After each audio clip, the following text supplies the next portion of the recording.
Portanto, se alguém está em Cristo, é nova criação. As coisas antigas já passaram, eis que surgiram coisas novas. 2 Coríntios 5,17. A história que eu começo com vocês hoje é de uma mulher de pouco mais de 20 anos de idade, que trabalhava num escritório. Proveniente de uma família de classe alta, era educada, calma, boa, e como se isso não bastasse, sua aparência era bastante atraente. Mas a partir de certo momento em sua vida, por motivo que ninguém imaginava, seu semblante mudou. Passou a falar menos, não se encontrava mais com os amigos e permanecia trancada em casa, mostrando-se sempre preocupada. Diante da mudança tão súbita, seus colegas começaram a ficar apreensivos. Passado aproximadamente um mês, ela voltou de longas férias com um sorriso, parecendo outra pessoa. Embora seu aspecto físico não tivesse mudado muito, sua atitude era diferente. Já não mostrava um semblante de preocupação. Havia se transformado numa pessoa alegre, segura de si e muito sociável entre seus colegas. As pessoas queriam saber o motivo da mudança, mas ela se manteve calada. Alguém de sua confiança, que sempre a apoiava em tudo, contou que certo dia ela lhe confessara a razão de ter mudado. Seu problema era um complexo de inferioridade por causa de seu nariz, a ponto de ela se sentar diante do espelho e se maldizer, pois aquilo a enchia de indignação. Na intenção de esconder seu complexo de inferioridade, ela se mostrava uma pessoa segura de si, diante dos outros. Mas todo o seu esforço era inútil, porque sua consciência sabia que aquela aparência era um disfarce. Essa hipocrisia também não durou muito tempo. Sua autoimagem distorcida predominava em sua mente e em seu espírito. Chegou a pensar que as pessoas só olhavam para o seu nariz e que esse era o motivo de não ter um noivo. Enfim, isso provocou a falta de alegria em seu rosto e a falta de autoconfiança fez que ela se isolasse das pessoas. Até o dia em que ela decidiu tirar umas longas férias com o objetivo de resolver o problema.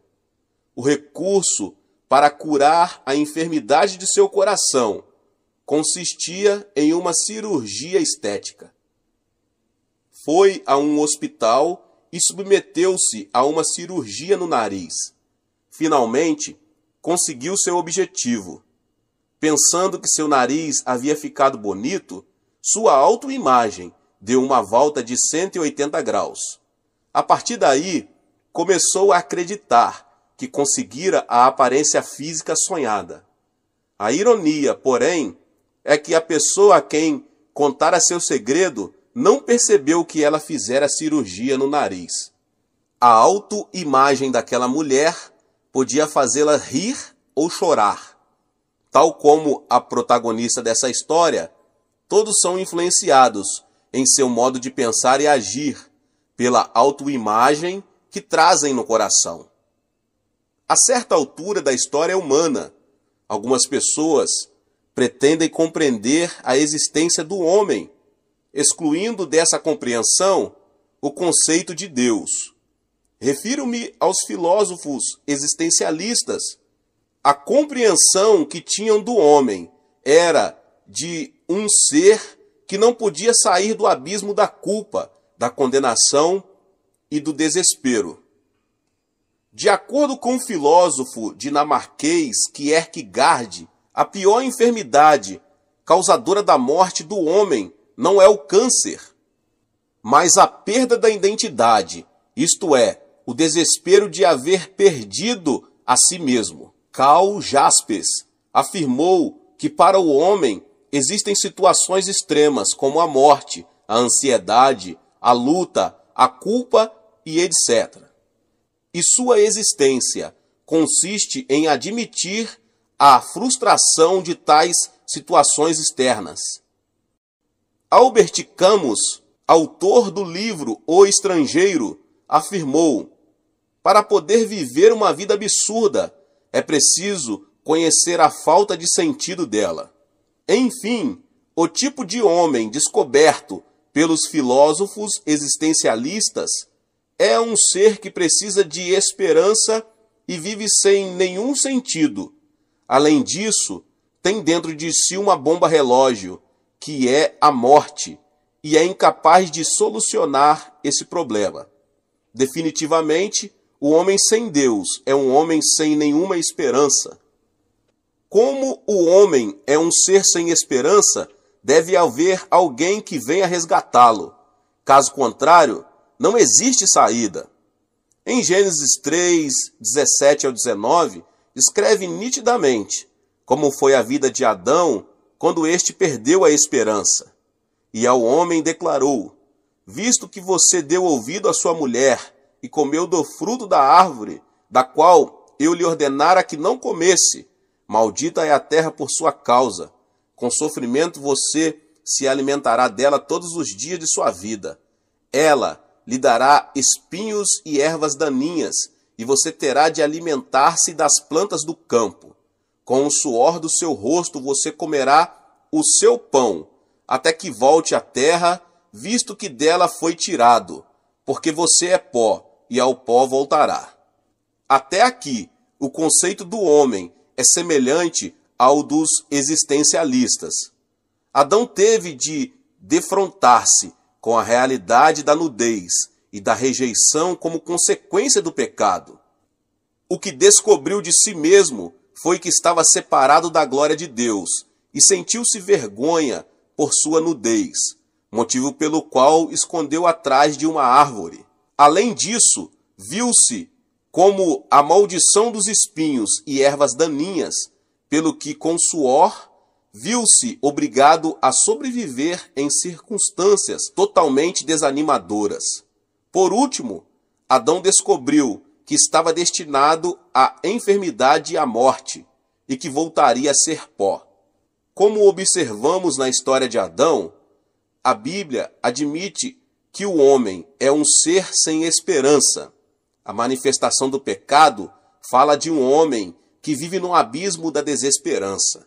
A partir da queda de Adão, o homem foi contagiado pelo vírus do pecado, exposto ao qual o DNA do homem começou a se contaminar.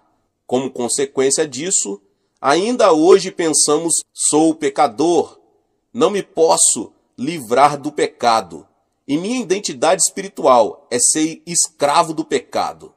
Isto é, temos uma autoimagem incorreta. Qualquer um que tenha uma autoimagem correta nunca poderá ser livre do pecado. A pior enfermidade mortal que pode ser concebida pelo homem contaminado pelo pecado é a distorção da autoimagem. Essa enfermidade pode ser observada em 4 casos. O primeiro caso é na dependência. Isto é, quando as pessoas amarram a autoimagem com a corda dos maus costumes, são presas dos desejos carnais, do álcool e dos jogos.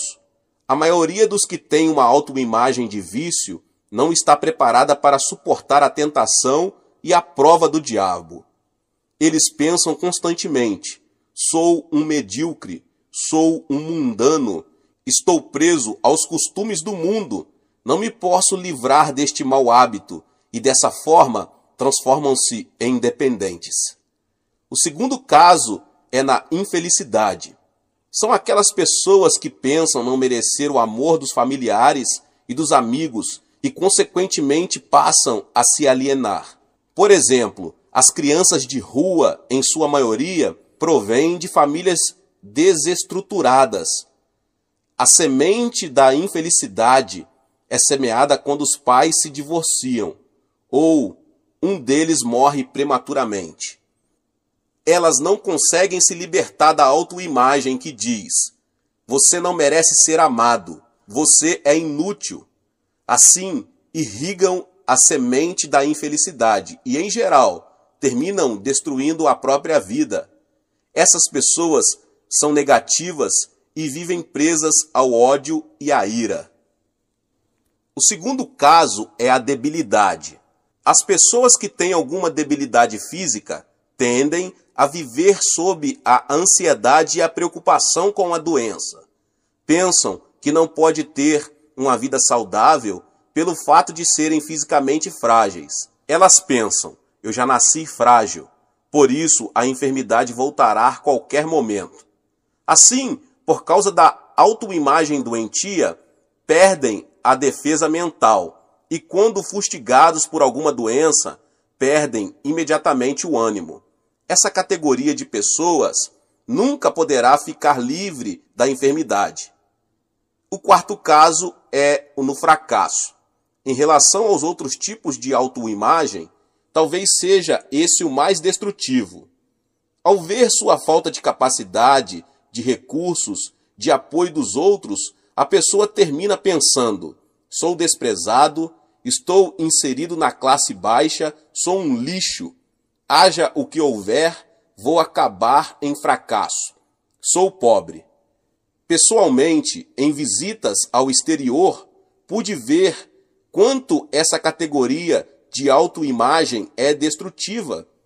Um denominador comum que descobri nos países subdesenvolvidos foi a mentalidade pobre. As pessoas pensam: somos pobres há várias gerações. Jamais poderemos livrar-nos da pobreza. Lamentavelmente, não pude encontrar nelas esperança nenhuma. Essa realidade torna-se mais visível em países do sudoeste asiático, na África e na América do Sul. O surpreendente é que muitos desses países estão repletos de recursos naturais e, apesar das riquezas e da ilimitada possibilidade de progresso, continuam sendo países pobres. O motivo é a mentalidade de fracasso. Os habitantes estão determinando o futuro de sua nação por meio da mentalidade da pobreza e do fracasso. A mentalidade dos israelitas que haviam chegado a Cádiz Barneia era semelhante a essa.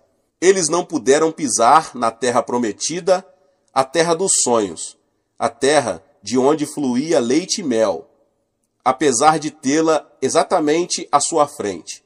Mas por quê? Você pode perguntar. Porque, embora tivessem tido a experiência da salvação de Deus e da disciplina durante 40 anos no deserto, não puderam se desfazer da mentalidade de servidão que tinham no Egito, a fim de pensar como filhos de Deus. Essa mentalidade pobre torna-se visível nos relatos dos 12 espias. A Bíblia esclarece que, após haver observado a terra durante 40 dias, o relato por eles apresentado foi negativo. E espalharam entre eles, os israelitas, um relatório negativo acerca da terra. Disseram: a terra para a qual fomos em missão de reconhecimento devora os que nela vivem. Todos os que vimos são de grande estatura. Vimos também os gigantes, os descendentes de Enaque, diante de quem parecíamos gafanhotos, a nós e a eles. Números 13, 32 e 33. A mentalidade de servidão os fez considerar-se pequenos e insignificantes, e não permitiu que vissem a vontade e o plano de Deus. Foi por isso que não vacilaram em afirmar: diante deles parecíamos gafanhotos. O importante é que a terra de Canaã é um território onde se pode entrar com complexo de gafanhoto, ou seja, aquele que não tem a capacidade de pensar como filho de Deus, muito menos lhe será outorgada nenhuma oportunidade. A única forma de mudar a autoimagem é voltar-se para Jesus Cristo. Em 2 Coríntios, o texto que li no início, Paulo, ele adverte: portanto, se alguém está em Cristo, é nova criação. As coisas antigas já passaram, eis que surgiram coisas novas. É em Jesus Cristo que se pode encontrar uma nova autoimagem que consiste em crer, apesar de ser pecador e por sua injustiça merecer a rejeição. Seus pecados foram perdoados pelo sangue de Jesus. E agora esse homem é uma pessoa justa porque recebeu o perdão de seus pecados. Há alguns anos foram a leilão em Nova York os pertences de Jacqueline Onassis, esposa do ex-presidente Kennedy. Na oportunidade, o anel de noivado, avaliado em $500 mil, foi vendido por $2.590.000. Os textos do discurso de posse do ex-presidente também foram vendidos por $134 mil. Faz pouco tempo, vendeu-se um desenho a qual Picasso havia dedicado apenas 5 minutos, pelo valor de uma casa. Longfellow, famoso poeta americano, escreveu uma poesia em uma folha de papel de má qualidade, mas que foi vendida por $6 mil, ainda quando o artista era vivo. Como vimos, meus irmãos e irmãs, as coisas comuns tornam-se extraordinárias quando estão ligadas a alguém importante. O mesmo acontece em nossas vidas, glória a Deus. Podemos pensar que somos menosprezados e rejeitados no mundo, mas temos de olhar para nós pela perspectiva daquele que transformou a nossa vida.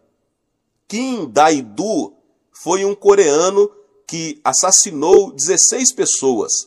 Ele pensava que ninguém o amava e que a sociedade o rejeitava. Contudo, aceitou Jesus na cadeia e começou a clamar ao Senhor todas as madrugadas. Assim, foi transformado totalmente diante da cruz de Cristo. Sua autoimagem foi mudada. De assassino, transformou-se num filho de Deus, revestido de justiça e sua glória. Deu-se conta de onde vinha, por que vivia e para onde se dirigia. Passou a ter orgulho de sua nova identidade. No dia de sua execução, suas últimas palavras foram: Aleluia, graças a Deus, que está me chamando hoje. Faz tempo que espero por este dia. Estou muito feliz por esta gloriosa morte, que me permite ser aceito pelo Senhor. Dou-te graças, Pai, por haveres perdoado pelo sangue de Jesus Cristo, alguém que merecia ir para o inferno, e por me aceitares em teus braços. E ele foi executado. Que transformação tão radical! Esse criminoso que havia amaldiçoado a sociedade, a si mesmo e as pessoas, foi transformado completamente por causa de Cristo e se converteu em uma nova criatura. A mudança da autoimagem é isto, uma nova criação em Cristo. Este tipo de transformação ocorre somente quando alguém tem um encontro com Cristo. A Bíblia diz: Tu me farás conhecer a alegria plena da tua presença, eterno prazer à tua direita. Salmos 16:11. A transformação manifesta-se quando alguém abandona o manto do passado e, concebendo uma nova autoimagem em Cristo, pode dizer: sou uma nova pessoa, tenho uma nova identidade. Aqueles que têm alguma enfermidade devem conceber uma autoimagem sã em Cristo. Devemos nos conscientizar de que Cristo tomou sobre si as nossas enfermidades e por seus ferimentos fomos curados. Tenho dado ênfase especial a esse aspecto, sobretudo quando prego em países mais pobres. Enfatizo o conceito, repetindo inúmeras vezes, para que as pessoas formem uma nova autoimagem. Vocês não têm nada a ver com a enfermidade. Ela foi resolvida na cruz. Vocês foram legalmente libertos. Em seguida, faço uma oração por cura divina e lhes digo que hajam pela fé. Dessa maneira, tenho visto muitos milagres de pessoas que abandonaram amuletas, que deixaram suas cadeiras de rodas e que recuperaram forças nos braços. O milagre mais surpreendente que vi numa dessas oportunidades foi a de uma mulher curada de uma enfermidade no fígado, motivo pelo qual sua barriga era como um tanque de água, a ponto de ela parecer estar grávida. Logo após a oração, o líquido começou a sair e em pouco tempo ela tornou-se esbelta. Portanto, devemos nos libertar do que é carnal por meio do sangue de Jesus Cristo e formar uma autoimagem de livre do diabo e da ansiedade. Com uma autoimagem frágil e enferma, nossas defesas também enfraquecem. Desenvolvamos, então, uma autoimagem que nos garanta que podemos superar e vencer a enfermidade. Mateus 8,17 diz: E assim se cumpriu o que fora dito pelo profeta Isaías. Ele tomou sobre si as nossas enfermidades e sobre si as nossas doenças. Devemos crer que todas as coisas velhas passaram e em Cristo veio o novo, porque Cristo carregou nossas enfermidades e suportou as nossas dores. Definitivamente, precisamos ter autoimagem de uma pessoa sã. Em 1 Pedro 2,24, encontramos: Ele mesmo levou em seu corpo os nossos pecados sobre o madeiro, a fim de que morrêssemos para os pecados e vivêssemos para a justiça. Por suas feridas vocês foram curados. O que isso significa? Isso quer dizer que já faz 2000 anos que, olhando para nós, podemos nos ver sãos. Gálatas 3,13 diz: Cristo nos redimiu da maldição da lei, quando se tornou maldição em nosso lugar, pois está escrito: Maldito todo aquele que for pendurado no madeiro. Em 2 Coríntios 8,9 consta: Pois vocês conhecem a graça de nosso Senhor Jesus Cristo, que sendo rico, se fez pobre por amor de vocês, para que por meio de sua pobreza vocês se tornassem ricos. Efésios 2, do 4 ao 6 diz: Todavia Deus, que é rico em misericórdia, pelo grande amor com que nos amou, deu-nos vida com Cristo, quando ainda estávamos mortos em transgressões, pela graça vocês são salvos. Deus nos ressuscitou com Cristo e com ele nos fez assentar nos lugares celestiais em Cristo. Não importa a sua aparência física, nem a sua origem, em Cristo já somos cidadãos do céu. Enquanto estiver nesta habitação passageira, o nosso corpo, estaremos neste mundo, mas na realidade em Cristo, o nosso homem interior já está assentado no trono de Deus. Portanto, é natural, uma vez que deixemos a habitação do corpo, voltemos à casa paterna, não construída por mãos humanas. Confesse corajosamente: onde está, ó morte, a sua vitória? Onde está, ó morte, o seu aguilhão? 1 Coríntios 15:55. Nunca devemos esquecer a autoimagem que foi transformada. Alguém que logo depois de se ver, retirando-se, esquece de quem era, uma vez que viu sua imagem no espelho da Bíblia, deve conservá-la. O Salmo 103 diz: Bendiga o Senhor a minha alma, bendiga o Senhor todo o meu ser. Bendiga o Senhor a minha alma, não se esqueça de nenhuma das suas bênçãos. Ele é quem perdoa todos os seus pecados e cura todas as suas doenças, que resgata a sua vida da sepultura e o coroa de bondade e compaixão, que enche de bens a sua existência, de modo que a sua juventude se renova como a águia. É muito conhecido o conto da águia e da galinha, de Norman Vicente Piali. Certo dia, um menino aventureiro descobriu o ovo de uma águia numa montanha, levou-o e colocou junto com os ovos de uma galinha. Passou-se o tempo e a águia nasceu junto com os pintinhos. O filhote de águia pensava que era um pintinho e se comportava como um deles. Certo dia, uma águia passou voando de forma majestosa por cima do galinheiro. Ao observá-la, o filhote de águia notou que sua aparência era muito similar à daquela ave e pensou: essa águia se parece muito comigo. Eu venho observando porque minha aparência é diferente das galinhas, e veja essa águia. ela se parece comigo. E descobriu uma nova autoimagem, saiu do galinheiro e começou a voar livremente.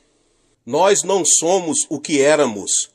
Não devemos viver como vivíamos antes.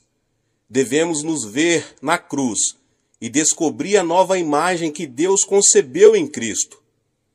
Uma tremenda transformação acontecerá em nossa vida se apenas adquirirmos uma nova autoimagem por meio da cruz de Cristo.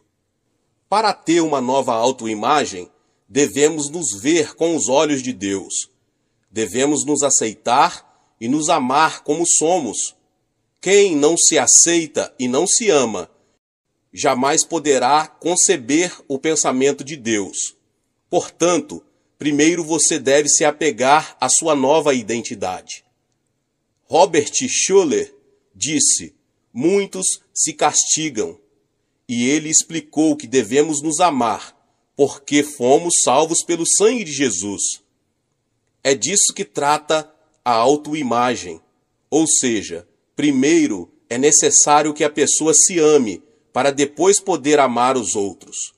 Neste mundo, vivem muitíssimas pessoas, mas não há ninguém que tenha as impressões digitais iguais às suas. Não acontece nem mesmo com os gêmeos. Ou seja, você é uma pessoa única no mundo e, portanto, vale muito. Vemos ao nosso redor pessoas se desqualificando. Elas dizem: porque não tenho esta aparência física? Porque nasci mulher? Porque nasci numa família pobre? Porque não cursei uma faculdade? Ou seja, elas rejeitam a si mesmas e vivem uma vida toda querendo ser outra pessoa. Todos nós temos uma missão. A razão pela qual nascemos é Deus ter algo para fazer por meio de nossa vida. Nem todas as flores são rosas. As magnólias também são flores. Isso significa que não são apenas as rosas que têm uma função. As magnólias também têm uma missão a cumprir. Portanto, devemos saber que a missão e o privilégio que Deus nos deu é viver felizes diante do Senhor. Devemos amar a nós mesmos. Cada pessoa tem uma autoimagem impressa em seu coração e pensa, sente, fala e age de acordo com essa autoimagem. Se esta é negativa, complexa e fracassada, sua vida também se desenvolverá dessa forma. Ao contrário, se ela a tem positiva e promissora, assim também será a sua vida.